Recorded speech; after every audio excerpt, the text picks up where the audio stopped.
그들이 예루살렘에 가까이 가서 감람산 벳박에 이르렀을 때에 예수께서 두 제자를 보내시며 이르시되 너희는 맞은편 마을로 가라.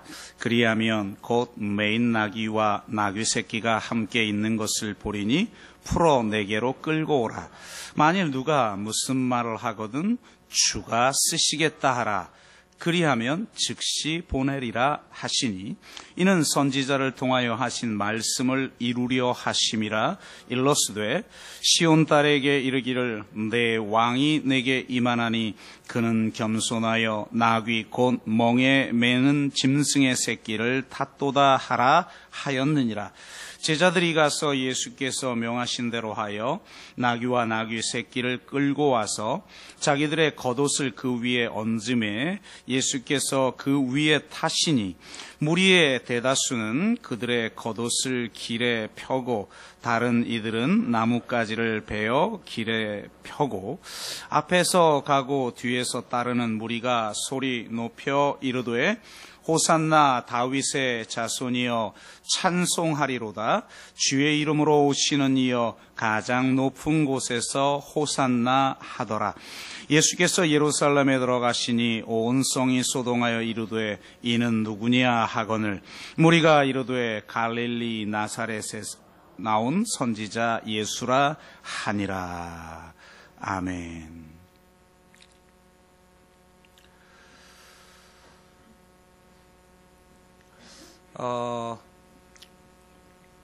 통계에 따르면 미국인이 가장 사랑하는 시이자 해외에서 가장 많이 인용하는 미국 시가 로버트 프로스트의 시 가지 않는 길이라고 합니다. 가장 많이 인용되는 부분은 시 후반부인데요. 이렇게 끝나죠. 지금부터 오래오래 후 어디에선가 나는 한숨 지으며 이렇게 말하겠지. 숲속에 두 갈래길이 나 있었다고. 그리고 나는 사람들이 덜 지나간 길을 택하였고 그로 인해 모든 것이 달라졌노라고. 이 시에 감동하는 포인트가 두 가지라고 하는데요. 하나는 오직 하나의 길만 택할 수밖에 없는 인생의 유한성에 대한 회한 때문이라고 합니다. 다른 하나는 사람들이 택하지 않는 길을 걸어가는 자신의 고독과 아름다움을 노래해 주었기 때문이라고 합니다.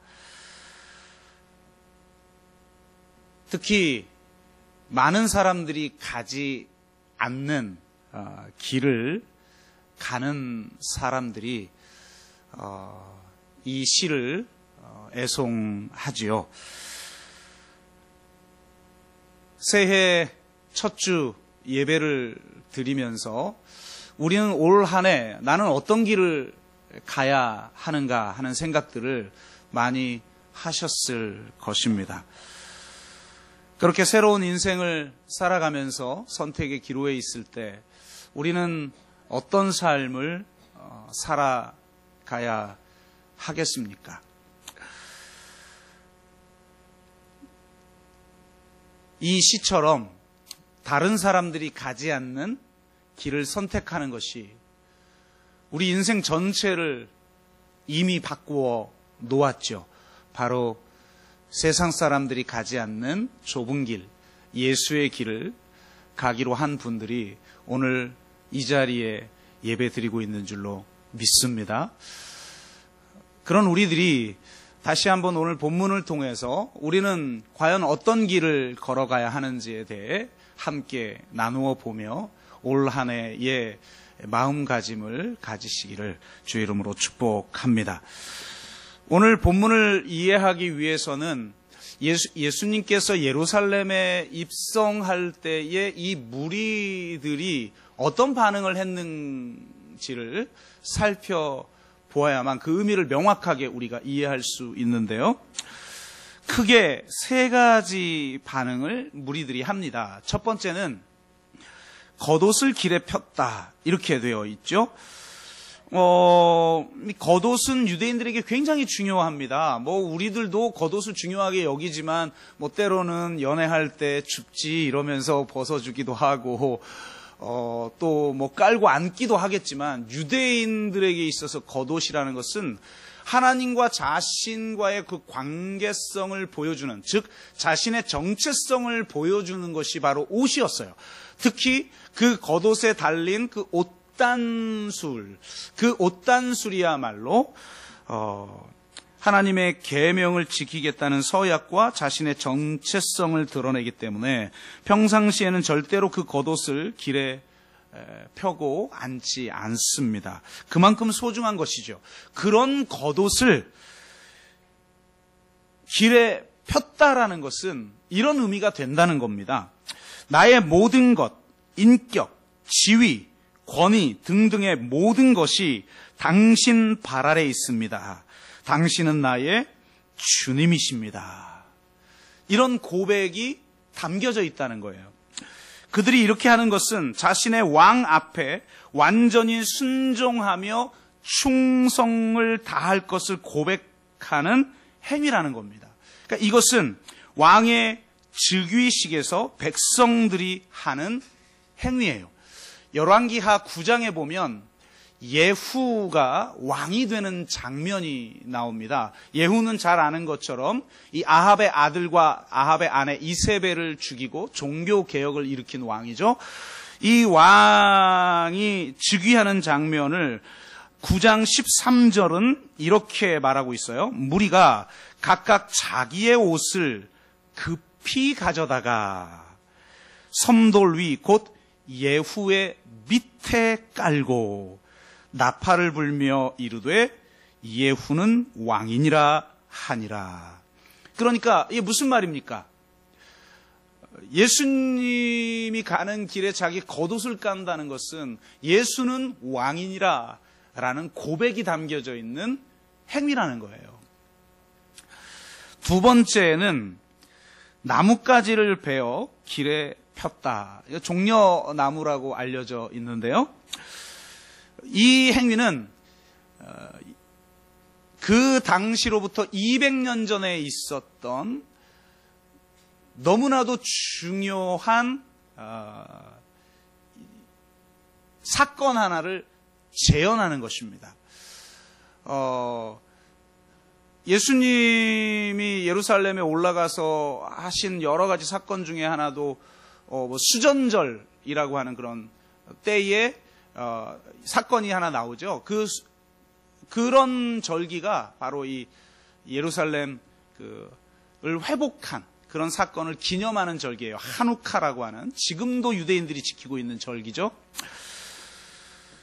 바로 예루살렘에 입성하여서 예루살렘 성을 헬라 대제국으로부터 탈환하여 독립시키고 왕조를 세운 마카비우스라고 하는 사람이 있었어요. 약 100년 이상 왕조를 유지한 그런 왕이죠. 이거 엄청난 거예요. 헬라 대제국과 맞서서 독립국을 유지했다? 이거 엄청난 일이죠. 그가 예루살렘에 들어와서 성을 탈환하고 왕국을 세우고 왕이 돼요. 그리고 성전을 정결케 합니다. 바로 그 날을 우리가 수전절이라고 하죠. 하누카라고 하는데요. 이때 마카비우스가 성에 들어올 때 사람들이 종려나무 가지를 흔들고 그를 환영을 했습니다. 그러니까 사람들이 지금 예수님이 입성하는 모습을 보면서 종려나무 가지를 흔들고 또 그 길가에 그 나뭇가지를 깔았다라고 하는 것은 바로 200년 전 마카비우스가 했던 그 일을 예수님이 하러 오셨구나. 이스라엘을 회복하기 위해 오셨구나. 이스라엘을 회복하기 위한 새로운 왕이 오셨다는 것을 그들은 노래한 것이죠. 세 번째는 호산나 다윗의 자손이여, 이렇게 노래하는데요. 시편 113편에서 118편의 이 6개의 시편을 유대인들은 특별한 호칭으로 불러요. 할렐이라고 하는 호칭으로 부릅니다. 그러니까 할렐루야 이렇게 노래하는 거죠.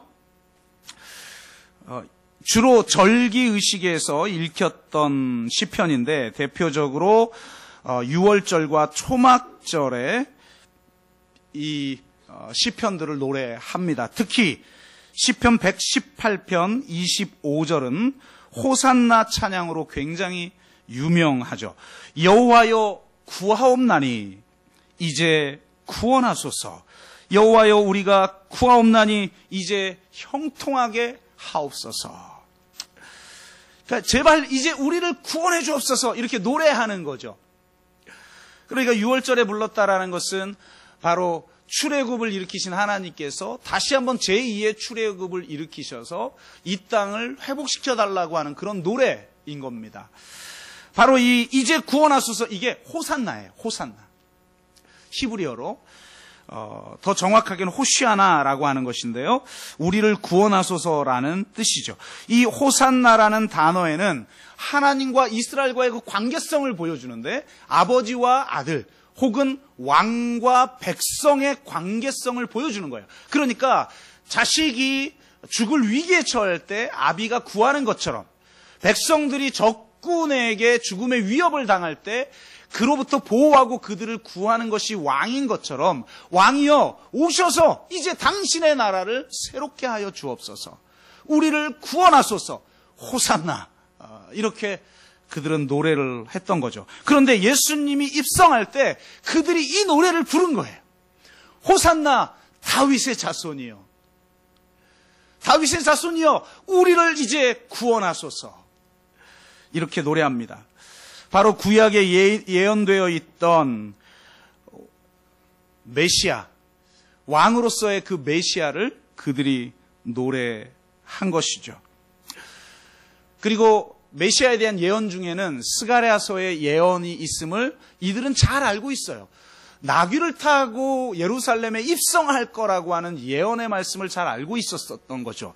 그래서 나귀를 타시고 예루살렘에 입성하는 이 예수야말로 바로 그 스가랴서에 예언되어 있는 바로 그 메시아다.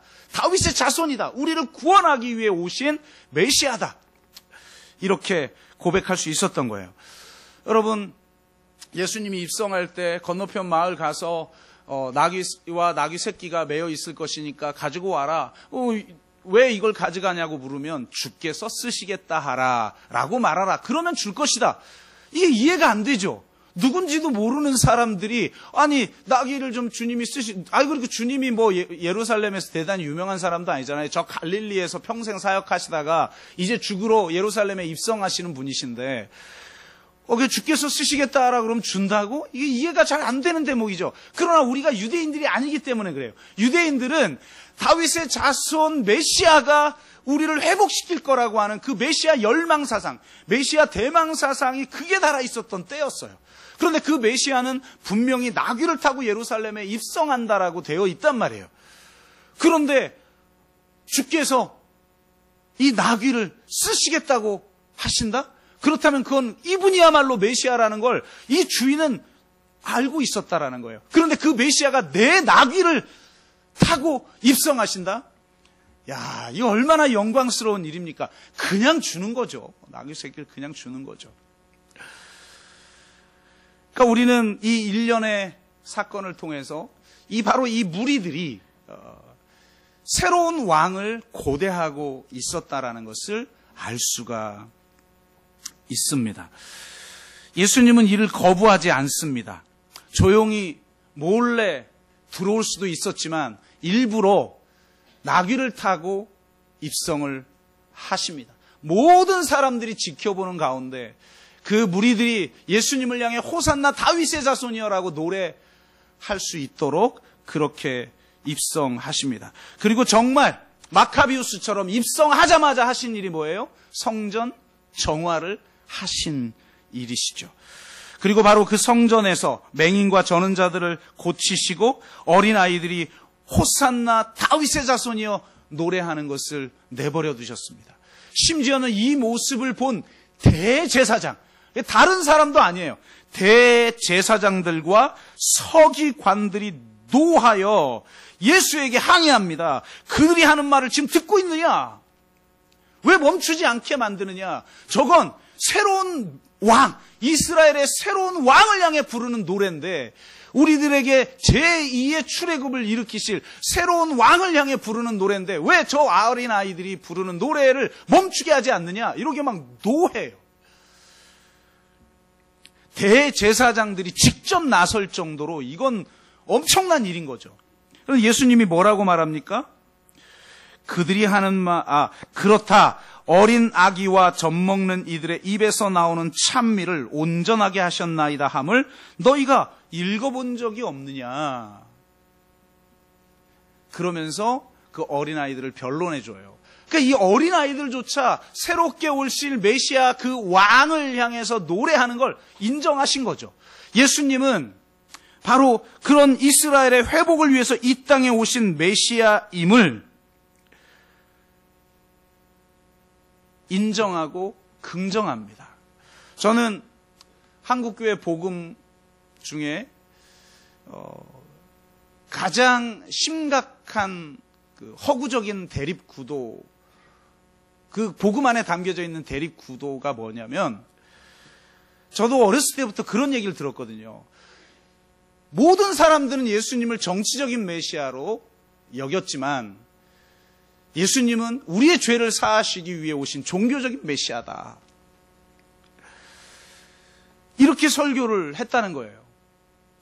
그래서 정치적인 메시아로 알고 이렇게 노래를 하다가 환영하다가 예수님을 도리어 실망하고 그런 모습이 아닌 모습을 보고 실망하여 예수님을 십자가에 못 박으라고 무리들이 했다. 그래서 이 무리들은 변덕스러운 변절자들이다. 한마디로 민중은 개 돼지다. 이런 말이죠. 저는 이게 가장 말도 안 되는 해석이라고 생각을 합니다. 왜냐?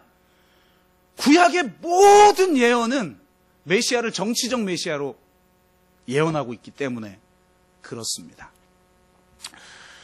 성경 어디, 구약 성경 여러분이 직접 찾았으면 한번 가져와 보세요. 구약 성경 전체 중에 메시아가 그냥 우리의 죄를 사해서 우리를 천국 가게 하는 티켓을 줄 것이다 라고 하는 메시지가 구약에 있는지, 전부 이스라엘을 회복할 정치적 메시아를 예언하고 있어요.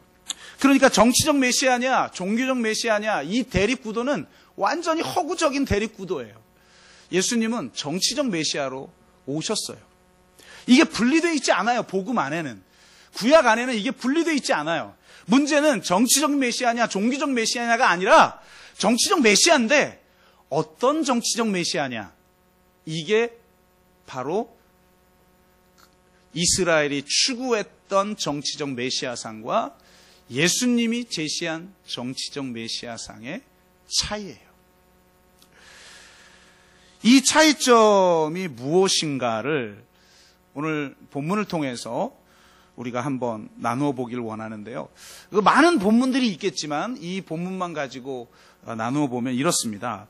예수님이 예루살렘에 입성하던 시기가 이 절기를 앞둔 시기 아니겠어요? 전국에서 이렇게 모여듭니다. 이 절기를. 아니, 전국 정도가 아니죠. 전 세계에서 디아스포라 유대인들도 이 절기에 맞춰서 모여들어요. 그래서 평소에는 한 4만 명 정도 되던 예루살렘의 인구가 이때 거의 20만 명 이상이 모여든다고 합니다. 그 정도 이 절기에 맞춰서 예수님이 오신 건데요. 이때에 예루살렘으로 입성하는 큰 행렬이 어쩌면 거의 동시간대일 수도 있을지도 모르는 두 개의 행렬이 있었어요. 하나는 바로 이 예수님의 행렬이고 또 하나는 빌라도의 행렬입니다. 예수님 당시 유대 땅은 로마 총독이 다스렸죠. 로마 총독과 로마 주력 부대는 서쪽으로 약 60마일 떨어진 가이사랴 해변의 주둔에 있습니다. 그리고 약간의 군대만 예루살렘이 예루살렘을 지키기 위해서 예루살렘 성전과 성전뜰이 내려다 보이는 안토니오 요새에 주둔할 뿐이에요. 그러니까 예수님이 성전을 발칵 뒤집을 때 그걸 지켜보던 사람들이 있었는데 바로 이 안토니오 요새, 성지순례 가면 그 안토니오 요새 위치 이런 게 다 있습니다. 그 안토니오 요새의 로마 군인들이 지켜보고 있었던 거죠. 그런데 로마 군인이 개입하지 않잖아요. 그만큼 완전히 이 예루살렘을 뒤집는 게 아니라 상징적인 예언적 행동만을 하신 거라고 우리는 해석을 할 수가 있죠. 그런데 중요한 절기가 되면 로마 총독과 로마 군인은 가이사랴에서 예루살렘으로 옮겨옵니다. 왜냐하면 이 행동 자체가 유대인의 절기를 인정한다라고 하는 존중의 행동인 동시에 대부분의 소요, 예수님이 살아오면서 어렸을 때부터 지켜봤던 엄청난 역사가 있었어요. 우리 예수님 당시의 역사를 공부해 보면 예루살렘에서 엄청난 소요가 일어나고 로마 군인이 개입해서 엄청난 학살이 일어납니다. 몇만 명이 막 죽는 학살들이 일어났고 그런 이야기를 예수님은 듣고 자랐어요. 그래서 그런 소요 사태를 대비하기 위해서 바로 이 절기에 맞춰서 당대 총독이었던 빌라도와 로마 군인이 이 절기를 앞두고 분명히 예루살렘에 입성을 했을 거라는 거예요.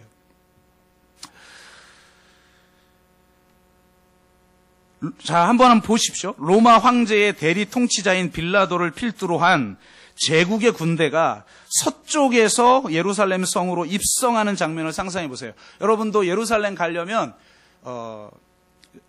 이스라엘의 수도 텔아비브에서 내려서 예루살렘까지 차를 타고 갑니다. 그러면 여러분이 차를 타고 가는 그 방향이 서쪽에 입성하게끔 되어 있어요.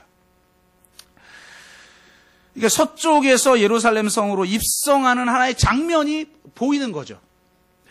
말을 탄 기병들과 보병들, 펄럭이는 로마의 깃발들과 군화 소리, 대제국 로마의 위용이 느껴지는 행렬이 아니겠습니까? 로마의 권력과 군사력을 과시하며 들어오는 빌라도의 행렬 앞에 하나님의 도시인 예루살렘마저 초라하게 느껴지지 않았겠습니까? 또한 로마의 기병대와 보병대를 이끌고 예루살렘으로 들어오는 빌라도의 행렬은 로마 제국의 위용만을 과시하는 것이 아니라 로마의 제국주의적 신학의 정체를 드러내기도 합니다. 모든 나라, 모든 제국, 모든 체제는 그 체제를 유지하기 위한 이데올로기가 있고 이데올로기는 전부 신학이에요.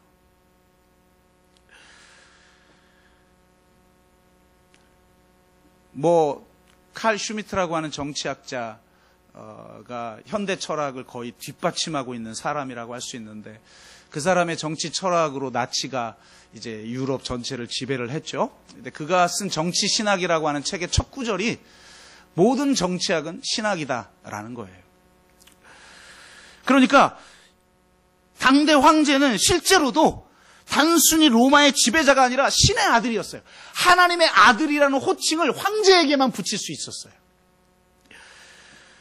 그러니까 바로 이 빌라도의 행렬은 그 신의 아들의 권세를 자랑하는 행렬이었다는 겁니다.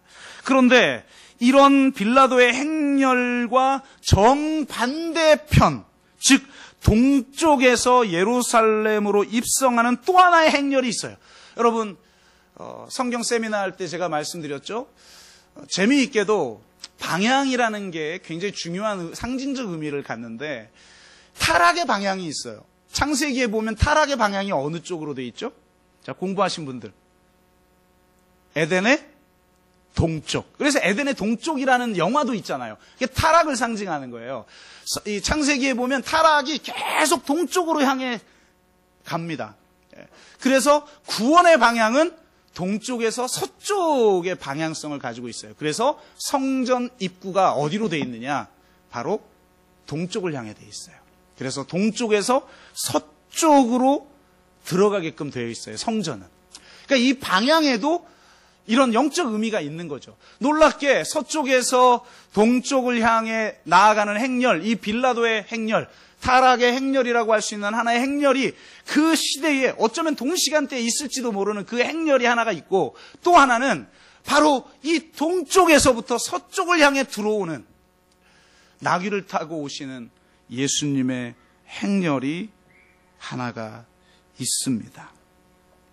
그분은 빌라도처럼 말과 전차와 군대를 끌고 오지 않으셨습니다. 그분은 오직 나귀를 타고 오셨습니다. 온 천하의 진짜 황제이신 하나님의 대리 통치자로서 예루살렘에 입성하는 유대인의 왕 예수 그리스도는 겸손하여 나귀를 타고 입성하십니다. 이것은 아마도 빌라도의 행렬에 대한 의도적인 시위였을 것입니다. 로마의 황제가 진짜 왕이 아니라 하나님만이 진짜 왕이라고, 로마 제국이 아니라 하나님의 나라가, 제국이 아니라 천국이 더 강력한 나라라고, 제국은 권력과 군사력으로 세워지지만 천국은 겸손함과 자기 희생을 통해 세워지는 것이라고 시위하기 위해 예수님은 나귀를 타고 입성하십니다. 마태는 예수님이 나귀를 타고 입성하신 사건을 분명하게 이야기해요. 스가랴 9장 9절을 인용하여 예수님이 말을 타고 오신 의미를 해석합니다. 오늘 우리가 본문을 읽을 때 분명하게 이야기하고 있죠. 이것은 단지 예수님은 겸손한 분이야라고 하는 개인적인 어떤 내면적인 어떤 태도를 말하는 게 아니에요. 그 정도를 말하는 게 아니에요. 스가랴서 9장 9절부터 10절은 이렇게 돼 있어요. 시온에 따라 크게 기뻐할지어다. 예루살렘에 따라 즐거이 부를지어다. 보라, 내 왕이 내게 임하시나니 그는 공의로우시며 구원을 베푸시며 겸손하여 나귀를 타시나니 나귀의 작은 것 곧 나귀 새끼니라. 10절, 내가 에브라임의 병거와 예루살렘의 말을 끊겠고, 이게 말이 안 되잖아요. 예루살렘의 병거와 에브라임의 병거와 예루살렘의 말을 가지고 애굽에서 건져내야죠. 애굽인 새로운 바벨론인 로마에서 이스라엘을 건져내야 되는데, 아니 도리어 에브라임의 병거와 예루살렘의 말을 끊겠고, 이미 이런 메시아를 예언하고 있는 거예요. 스가랴서는 전쟁하는 활도 끊으리니, 아예 전쟁 자체가 없는 나라를 만들어 버리겠다는 거예요. 그가 이방 사람에게 평화를 전할 것이요 샬롬을 전할 것이요 그의 통치는 바다에서 바다까지 이르고 유브라데 강에서 땅끝까지 이르리라. 그러니까 나귀를 타고 오시는 것은 빌라도의 행렬처럼 말을 타고 들어오는 행렬과 다르다. 그 행렬들은 전부 병거와 말과 활을 동반하는 그런 행렬이지만 그 모든 전쟁의 도구들을 끝내버리고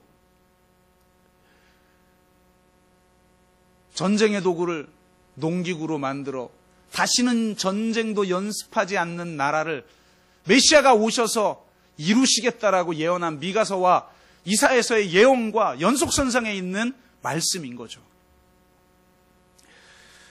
근데 바로 이 말씀을 누구를 향해 하고 있느냐? 이게 중요합니다.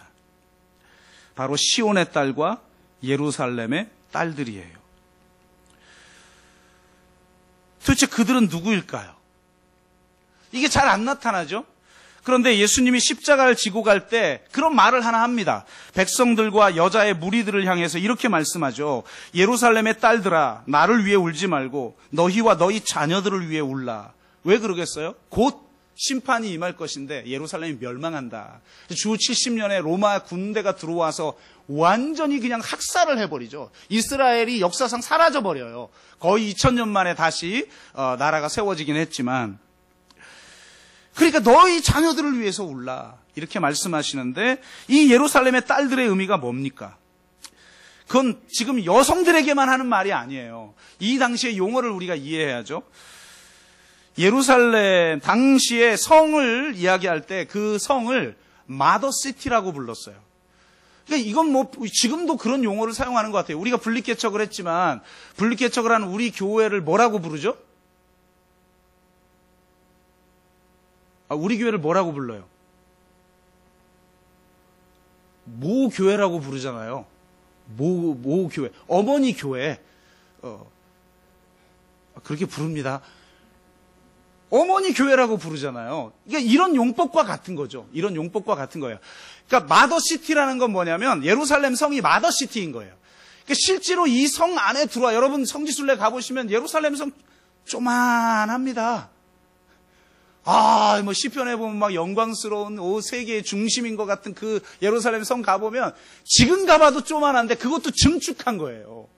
분명히 예수님은 성 밖에서 죽으셨잖아요. 근데 가보면 예수님이 죽으신 자리가 성 안에 있어요. 이상하다. 성 밖에서 죽으셨는데 왜 성 안에 있지?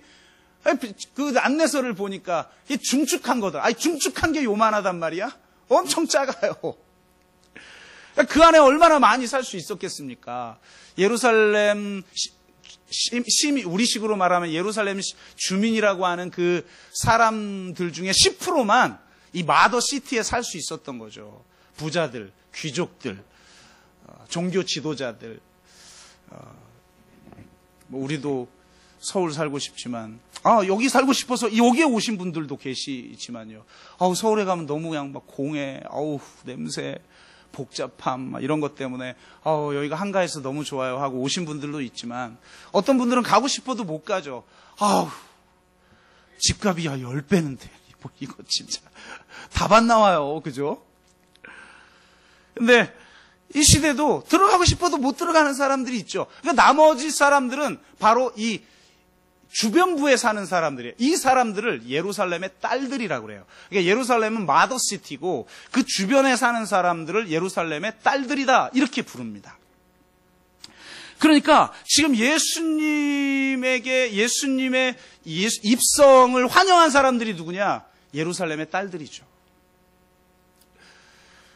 그리고 마지막 십자가에 예수님이 달릴 때까지 쫓아다니오면서 눈물을 흘리고 있는 사람들이 누구냐? 바로 이 예루살렘의 딸들이죠. 마더시티에 살지 못하고 저 주변부에 살고 있는 사람들. 바로 그들만이 끝까지 예수님을 따라옵니다. 어떤 사람들은 예수님이 예루살렘에 입성할 땐 예수님을 반기다가 정치적 메시아로 인정을 하다가 예수님이 자기들이 기대하는 메시아가 아니니까 배반해서 저들을 십자가에 매달라 막 그랬다고 그러는데 저는 말도 안 되는 거라고 생각해요. 당대 이 예루살렘의 지도자들이 몰래 예수님을 잡아갑니다. 왜요? 성경에 보면 뭐라고 돼 있어요? 뭐라고 돼 있어요? 밀란이 일어날까봐 몰래 잡아가요. 아니, 가론 유다가 왜 예수님을 팔았겠어요? 팔 필요도 없죠. 평소에 그냥 잡아가면 되는데, 낮에. 왜 못 잡아가요? 예수님 대놓고 성전에서 막 가르쳤는데 왜 못 잡아가요? 밀란이 일어날까봐. 그 무리들이 예수님을 따르니까. 그래서 몰래 저녁에 잡아갔다가 재판 다 끝내고 아침 일찍 죽여버린 거 아닙니까? 근데 그 사이에 아무 일도 없는데 갑자기 메시아 예수님이 정치적 메시아인 줄 알았더니 종교적 메시아라 갑자기 배반해서 예수님을 십자가에 못 박아라 이러면서 민중은 개돼지니까 배반하고 예수님을 십자가에 못 박으라고 그랬다. 이런 해석 자체가 그 안에 선입견이 들어가 있는 것이고 잘못된 이분법이 들어가 있는 것이죠. 그렇지 않아요. 마지막 십자가에 달릴 때도 이 무리들은 예수님 앞에 눈물을 흘렸어요. 그런데 함부로 어떻게 하질 못해. 왜? 로마 군인들에 의해서 십자가형을 당하니까요. 그러니까 유대 지도자들도 로마의 힘을 빌리지 않고는 예수님을 죽일 수 없었던 거예요. 로마 군인들에게 반기를 들었다간 대학살이 일어날 걸 이들은 수없이 경험해 봤기 때문에. 그리고 실제로 주 70년에는 그렇게 반기를 들다가 역사상 2000년 동안 나라가 사라져 버립니다. 그러니 울면서 예수님의 십자가 달리는 장면에 따라오시죠. 오늘 본문도 보면 성이 요동하는 거예요. 저는 누구냐? 그런데 그 대답을 누가 해요? 무리들이 합니다. 갈릴리에서 온 선지자 예수라. 그가 메시아고 그가 우리의 왕이다. 이렇게 지금 고백을 하고 있는 것이죠. 그러니까 스가랴서는 바로 이 예루살렘의 딸들에 대한 예언입니다. 진정한 샬롬을 꿈꾸는 바로 그들에게 나귀 타고 오신 왕이 병거와 말과 활을 끊고 진정한 평화를 이루실 거라는 거예요. 서쪽으로 온 빌라도의 행렬은 병거와 말과 활을 통한 권력을 과시하지만 동쪽으로부터 온 예수님의 행렬은 병거와 말과 활을 끊고 진정으로 이 땅의 평화를 이루실 분인 것입니다. 이 세상의 진정한 평화는 빌라도의 행렬을 통해 이루어지는 것이 아니라 오직 바로 이 나귀를 타고 오신 예수님의 행렬, 오직 십자가에 죽으시기 위해서 자신의 생명을 내어주신 그 예수님의 행렬을 통해서만 이루어지는 줄로 믿습니다. 이 세상 사람들은 힘과 권력을 추구합니다.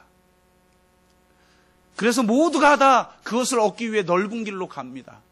그때 오직 예수 그리스도께서는 말을 타지도 아니하시고 노새를 타지도 아니하시고 이 나귀를 타시고 예루살렘에 입성하는 왕이 되셨으며 바로 십자가에 자기의 생명까지 아낌없이 내어 주심을 통해서 이 땅에 진정한 평화를 이루시고 이 땅에 진정한 새로운 나라, 새로운 하나님의 나라, 새로운 하나님 나라의 백성을 창설하신 줄로 믿습니다. 바로 예수님의 제자들은 빌라도의 행렬이 아니라 예수의 행렬에 동참하는 자들입니다. 모두가 넓은 길로 갈 때 좁은 길로 가는 자들입니다. 모두가 가는 길이 아닌 아무도 가지 않는 길을 선택하는 사람들입니다. 주님은 지금 우리에게 이렇게 우리에게 묻고 계십니다. 너는 어느 행렬에 동참하려느냐? 저 빌라도의 행렬에 동참하려느냐? 저 넓은 문 넓은 길로 가려느냐? 아니면 나귀를 타고 입성하시는 예수의 행렬에 동참하려느냐? 좁은 문 좁은 길로 나아가려느냐? 그렇게 묻고 계십니다.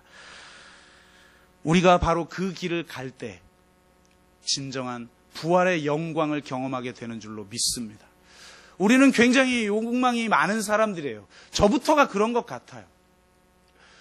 우리 안에 그 욕망이 마치 중력처럼 우리를 사로잡아요.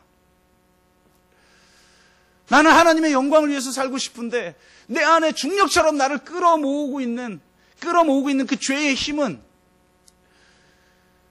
더 높아지라고, 더 강해지라고, 더 통제하라고, 더 명예를 얻으라고, 더 유명해지라고 그렇게 유혹합니다. 솔직히 그런 유혹 많이 받습니다. 목사도 사람이니까요. 그럴 때 우리는 다시 이 새해 첫 주 예배를 드리는 이 시점에 나는 도대체 어느 행렬에 동참하고 있는 사람인가? 나는 올 한 해를 계획하면서 과연 예수님의 행렬에 동참하여 내 인생을 계획하고 있는가? 아니면 바로 이 나귀를 타신 예수님의 행렬에 동참하여 내 인생을 계획하고 있는가? 모든 사람들이 가지 않는, 바로 아무도 가지 않는 그 길을 선택하며 가려고 하고 있는가? 그것을 돌아보아야 합니다.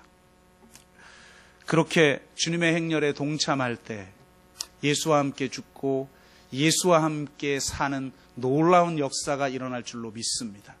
우리가 그 십자가의 길을 가지만 바로 이 예수 그리스도의 이 부활의 영광을 맛보는 자들이 될 줄로 믿습니다. 올 한 해 시작하는 이 첫 주일 예배 때 주님, 내가 이 나귀를 타고 입성하신 그 예수 그리스도의 행렬에 동참하길 원합니다. 주님, 제가 좁은 문 좁은 길로 나아가길 원합니다. 주님, 제가 주님이 가신 그 십자가의 길로 가기를 원합니다. 그 길을 가는 우리들에게 부활의 영광을 주시옵소서. 그렇게 기도하는 저와 여러분 되시기를 주의 이름으로 축복합니다. 말씀을 맺습니다. 결론을 대신하여서 오늘 본문에 나타난 한 가지의 메시지를 마음에 새기었으면 좋겠습니다. 예수님이 겸손한 왕으로 이 땅에 오실 때 무엇을 사용하셨는가? 바로 나귀를 사용하셨다는 겁니다. 말을 타고 들어올 수도 있죠. 저 북한을 보니까 얼마 전에 저 백두산에 오를 때 백마를 타고 올라가던데. 보셨어요, 뉴스? 좀 멋있게 백마라도 타고 오시지. 저기 요한계시록에 보면 백마 타고 오시던데. 근데 초라하게 나귀가 뭡니까, 나귀가? 근데 예수님은 바로 그 나귀를 쓰신다는 거예요. 주께서 쓰시겠다 하라. 그 예수님의 행렬에 이 나귀가 함께 참여하게 된다는 것입니다. 우리 자신을 한번 돌아보십시오. 우리는 말 같은 자가 아니죠. 우리는 저 솔로몬이 왕이 될 때 입성했던, 노새를 타고 입성했던 그 행위처럼 노새가 아닙니다. 우리는 어쩌면 참 보잘것없는 초라한 나귀와 같은 자들인 줄로 믿습니다. 근데 바로 하나님은 그 나귀와 같은 자들을 쓰신다는 거예요. 주께서 쓰시겠다 하라. 우리가 겸손한 나귀와 같은 자가 될 때 우리가 이 예수님의 행렬에 동참하게 되고 예수 그리스도의 죽으심과 부활을 맛보는 자가 될 줄로 믿습니다. 정말 주께서 쓰시는 올 한 해가 되기를 원합니다. 송구 영신 예배 때 제가 받은 2개의 본문 말씀을 드렸던 것처럼 우리는 하나님의 기적과 또 그 기적으로 인한 동시에 찾아오는 아픔들을 경험을 했습니다. 그러나 거기서 끝나는 것이 아니라 바로 그 소녀를 달리다굼 죽은 그 소녀를 일으키시는 하나님의 구원을 경험하게 하셨던 것처럼 누군가는 은혜를 경험함을 통해서 결국 자기의 딸이 죽게 되는 비극을 경험했지만 거기에서 끝나는 것이 아니라 저 십자가의 행렬에 동참하는 자들은 바로 부활의 영광을 반드시 경험하게 되는 줄로 믿습니다. 바로 그런 역사가 올 한 해 정말 저와 여러분 가운데 이루어지기를 주의 이름으로 축복합니다. 우리 한번 같이 기도합시다.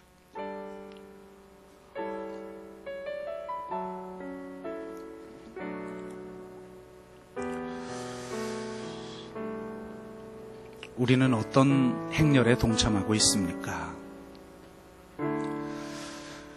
우리는 저 화려하고 위험 있는 빌라도의 행렬, 말을 타고 들어오는